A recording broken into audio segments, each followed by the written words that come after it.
Okay so hello and welcome, this is Abhishek sir from motive commerce academy. And हमारा जो poverty chapter का continue कर रहे थे, आज उसका थर्ड वीडियो है, that is measures to reduce poverty.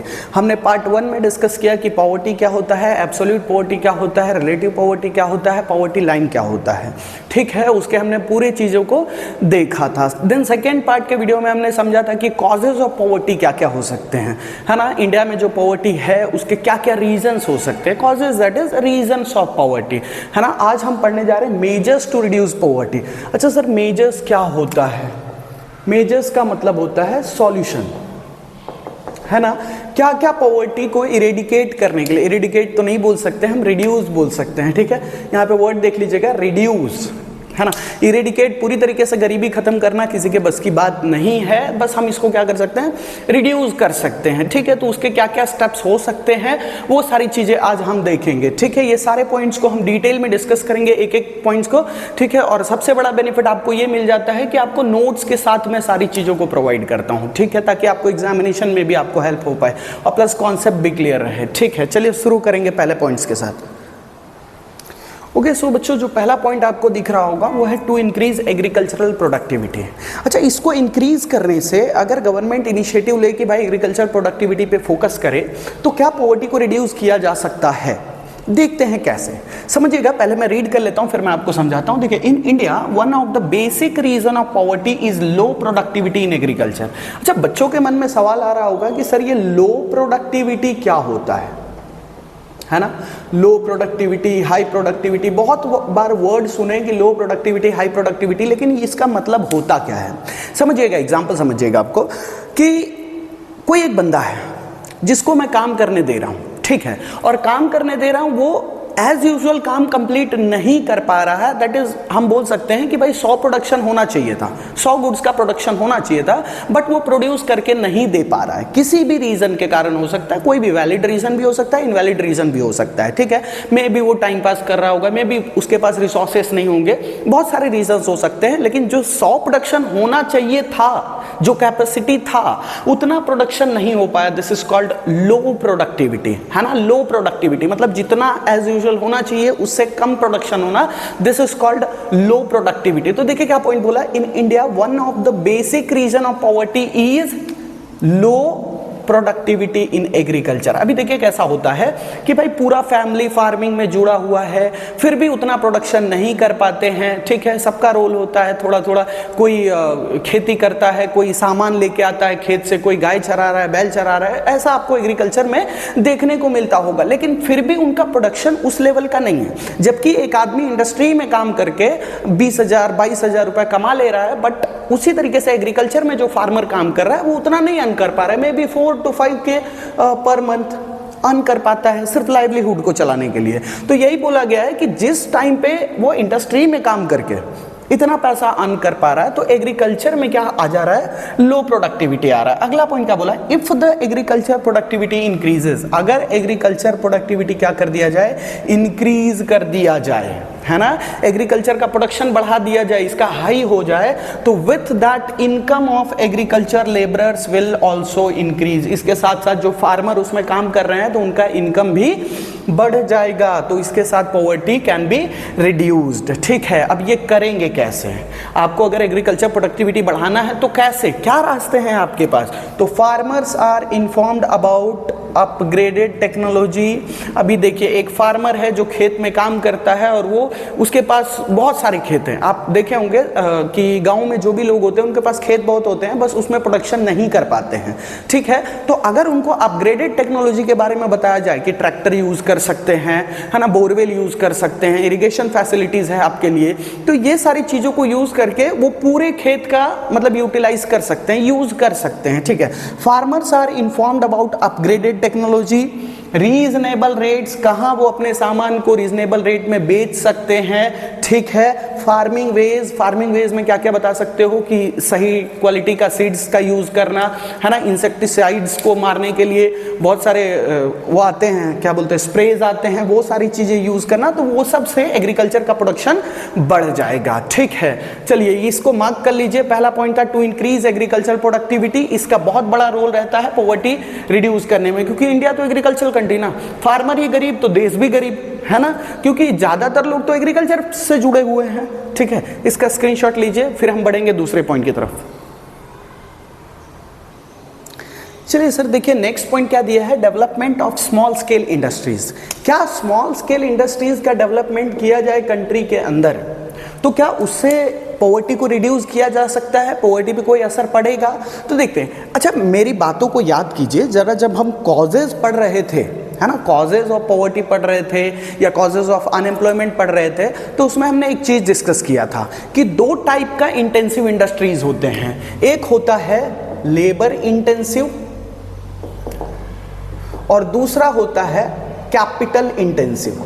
अगर आप फोकस करके ध्यान दिए होंगे तो आपको याद होगा, एक होता है लेबर इंटेंसिव इंडस्ट्री और दूसरा होता है कैपिटल इंटेंसिव इंडस्ट्रीज। अच्छा, लेबर इंटेंसिव इंडस्ट्रीज क्या होते हैं सर? तो लेबर इंटेंसिव इंडस्ट्रीज का मतलब होता है जहां लेबर की ज्यादा रिक्वायरमेंट होती है और पैसा कम लगता है। और कैपिटल इंटेंसिव इंडस्ट्रीज क्या होते हैं सर? तो यहां पैसा ज्यादा चाहिए, लेबर की कम रिक्वायरमेंट होती है। इसमें हैवी मशीन्स यूज होते हैं, लेकिन इसमें छोटे मोटे मशीन्स यूज होते हैं, हाथ से ही ज्यादा काम किया जाता है। Then it is called labour intensive industries. और स्मॉल स्केल इंडस्ट्रीज जो होते हैं वो लेबर इंटेंसिव टाइप के इंडस्ट्रीज होते हैं, है ना। और इंडिया कैसी कंट्री है भाई? इंडिया तो पॉपुलस कंट्री है, बहुत ज्यादा पॉपुलेशन है यहाँ पे। तो यहाँ आप इसके बजाय किस पे फोकस करो?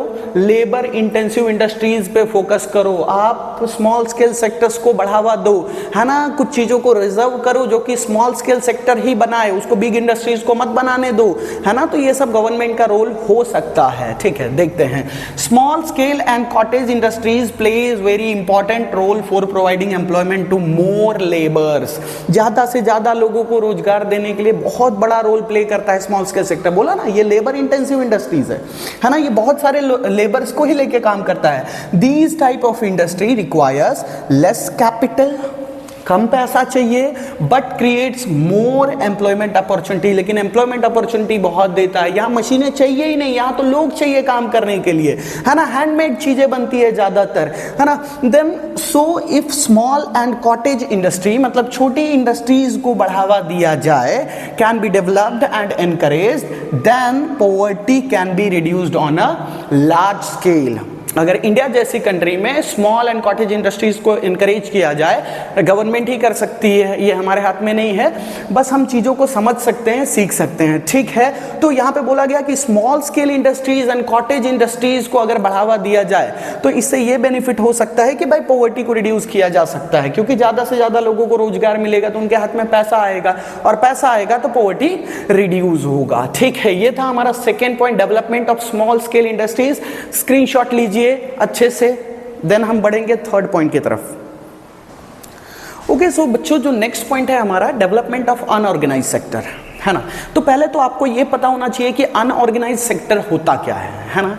एज ए स्टूडेंट मेरे ख्याल से सारे बच्चों को नहीं पता होगा कि अनऑर्गेनाइज्ड सेक्टर क्या होता है। देखिए, हमारी जो इकोनॉमी है वो दो मेन सेक्टर्स पे काम करती है। कौन से? एक को बांट सकते हैं हम ऑर्गेनाइज सेक्टर और दूसरा अनऑर्गेनाइज सेक्टर। ऑर्गेनाइज सेक्टर्स आपके सामने कौन सी चीजें हैं? जैसे कंपनीज चल रही है वो ऑर्गेनाइज तरीके से चल रही है, बैंक्स ओपन हुए हैं वो ऑर्गेनाइज तरीके से काम कर रहे हैं। लेकिन कुछ ऐसे देखने को मिलते होंगे, जैसे आप रास्ते पे चल रहे हो तो वहां पानी पूरी वाला बंदा दिख रहा होगा, वहां आपको वेजिटेबल सेलर्स दिख रहा होगा जो सब्जी बेचते हैं, है ना, फार्मर्स हैं। तो ये सारे जो लोग हैं वो कैसा काम करते हैं?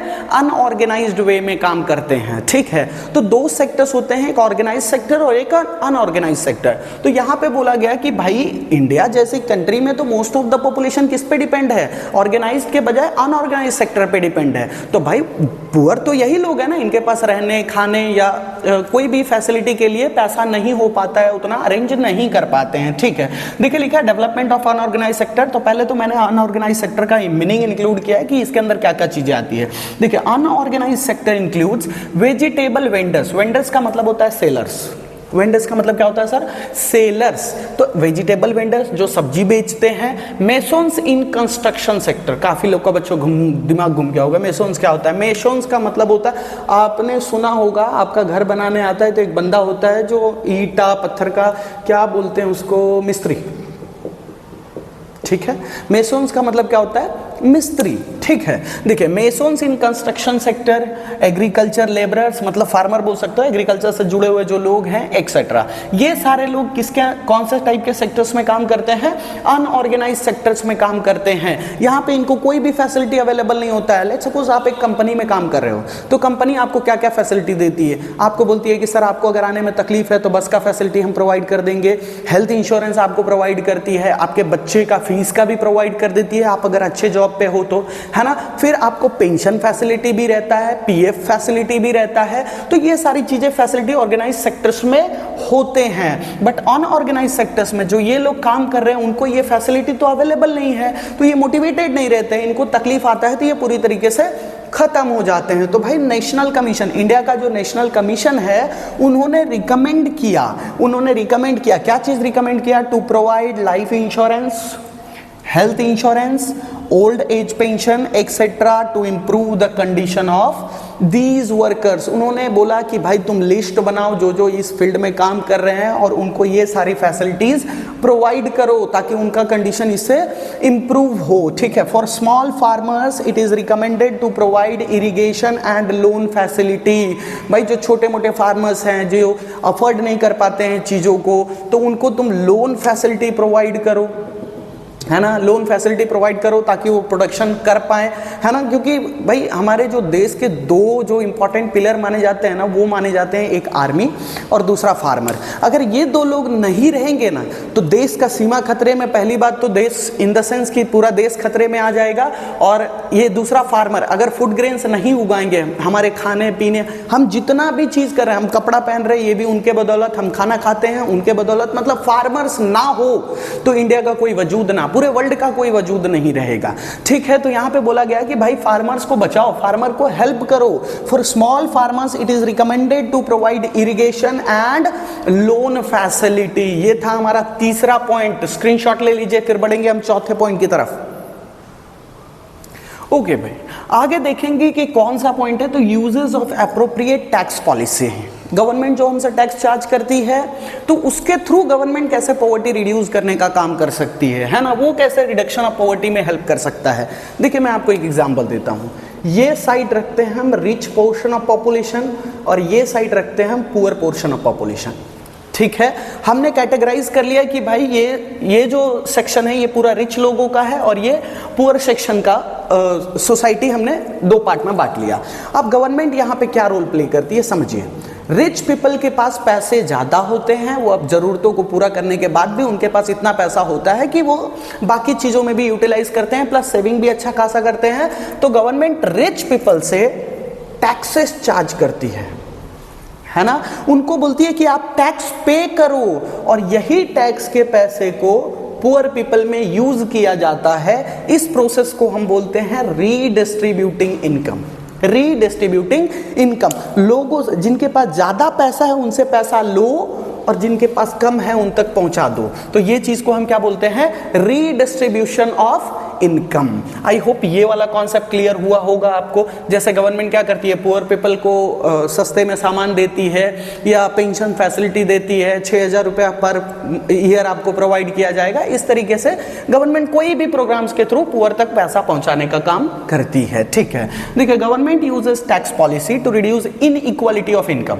जो इनइक्वालिटी आ जाता है ना, कुछ लोगों के पास बहुत पैसा, कुछ लोगों के पास कुछ भी नहीं या बहुत कम पैसा, तो गवर्नमेंट इसको इनइक्वालिटी को कम करने के लिए ये काम करती है। देखिए government uses tax policy to reduce inequality of income. यहाँ का पैसा यहाँ कर दिया, तो बताओ इक्वालिटी बनाने की कोशिश करिए कि नहीं, रिड्यूस इनइक्वालिटी, है ना। And to reduce poverty by redistributing income. और इसके साथ साथ गवर्नमेंट ये भी काम कर लेती है कि यहाँ का पैसा यहाँ पहुंचा के पॉवर्टी भी कम करने का काम करती है। ठीक है।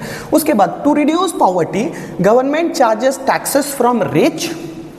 क्या बोला? Government charges taxes from rich, government charges taxes from rich and use that amount for welfare program of poor people. और यही पैसे को लाके पुअर पीपल के लिए वेलफेयर प्रोग्राम्स अरेंज किया जाता है, जिसमें पुअर लोगों को कुछ फैसिलिटी प्रोवाइड किया जाता है। जैसे आवास योजना दे दिया गया, घर का फैसिलिटी प्रोवाइड कर दिया गया, है ना। ये सारी फैसिलिटीज किए जाते हैं। Next point, as a result socio economic condition of poor improves, है ना। जो पुअर पीपल है उनका सॉरी पुअर लिख दिया ना, पुअर पीपल यहाँ मेंशन कर लीजिएगा। देखिए इसके साथ साथ आपको क्या देखने को मिलता होगा कि socio economic condition of poor people improves. जो गरीब लोग थे उनका इकोनॉमिक कंडीशन भी अच्छा हो जाता है, सोशल कंडीशन भी अच्छा होता है, and inequality and poverty reduces. और इसके साथ साथ इनइक्वालिटी भी घटते हुए दिखेगा और आपको पॉवर्टी भी रिड्यूस होते दिखेगा। ठीक है, measures to reduce poverty, screenshot ले लीजिए, अगले पॉइंट की तरफ बढ़ेंगे।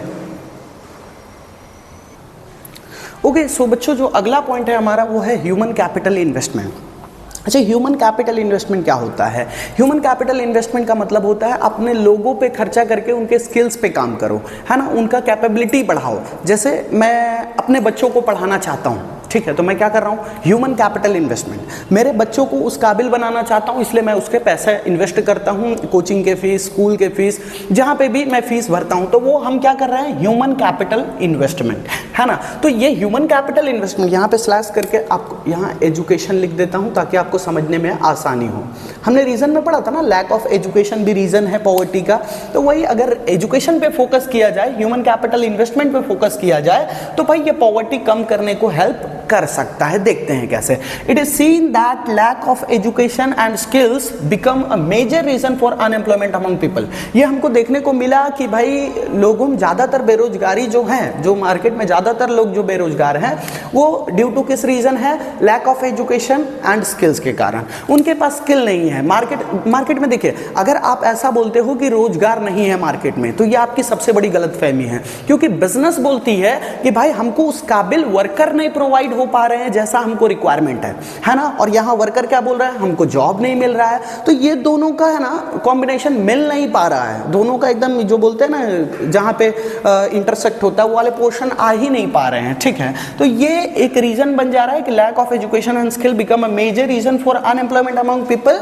Then it is recommended that large amount of investment should be made for education and skill development। ऐसा बोला गया कि भाई ये रिकमेंड किया गया कि ज्यादा से ज्यादा अमाउंट किस चीज पे खर्चा करो जिससे लोगों के एजुकेशन प्रोवाइड हो पाए, उनके स्किल डेवलपमेंट में मदद हो पाए। जैसे आप सरकारी स्कूलों पे काम करो, ठीक है, गवर्नमेंट स्कूल्स पे काम करो जिससे लोगों को एजुकेशन प्रोवाइड हो पाए। प्लस गवर्नमेंट में बहुत सारी इनिशिएटिव भी लिया जिसमें लोगों को कंप्यूटर सिखाना, है ना, लड़की लोगों के लिए एजुकेशन फ्री करना, ये सारी चीज़ों का इनिशिएटिव भी लिया है, ठीक है। उसके बाद high level of education and skills, मतलब अगर लोगों के पास high level of education and skills आ जाए, लीड्स टू, उसके कारण उनको ज़्यादा से ज़्यादा एम्प्लॉयमेंट अपॉर्चुनिटीज़ मिलना शुरू हो जाएंगे।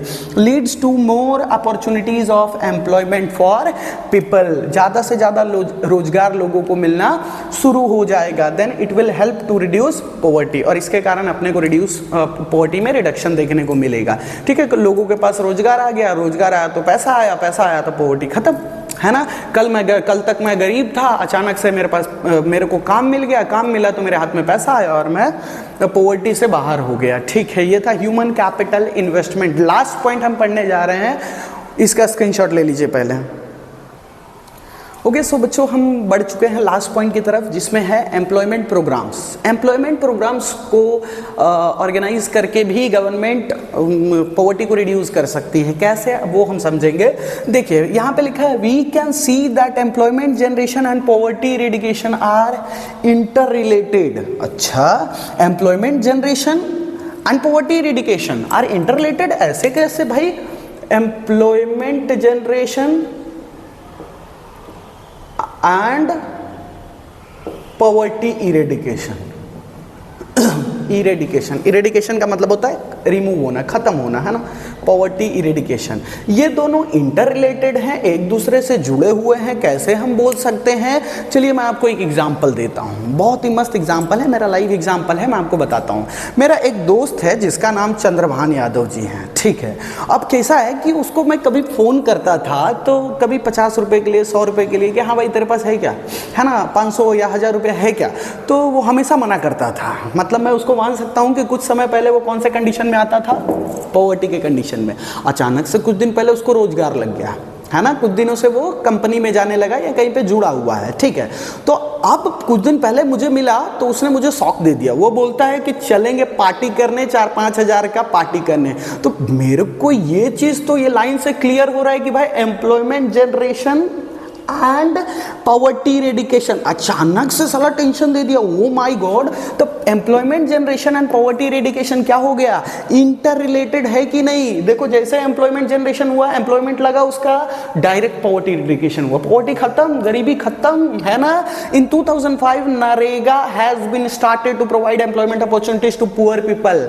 गवर्नमेंट ने इनिशिएटिव लिया था 2005 के टाइम पे, जब मनमोहन जी का सरकार था, उन्होंने एक इनिशिएटिव लिया था नरेगा करके, national rural employment guarantee act, है ना, नरेगा, जिसके अंदर क्या होता था ना, पुअर लोगों के लिए रोजगार का व्यवस्था किया जाता था। जैसे कैनल्स बनते थे, डैम बनते थे, तो वो सारी चीजों में रोजगार दिया जाता था और ये गारंटी देता था। नाम ही क्या है, नेशनल रूरल। रूरल का मतलब क्या होता है, गांव के लोग। एम्प्लॉयमेंट का गारंटी देता है ना, गारंटी। तो गारंटी क्या देता है, it guarantees to provide employment to 1 person per family.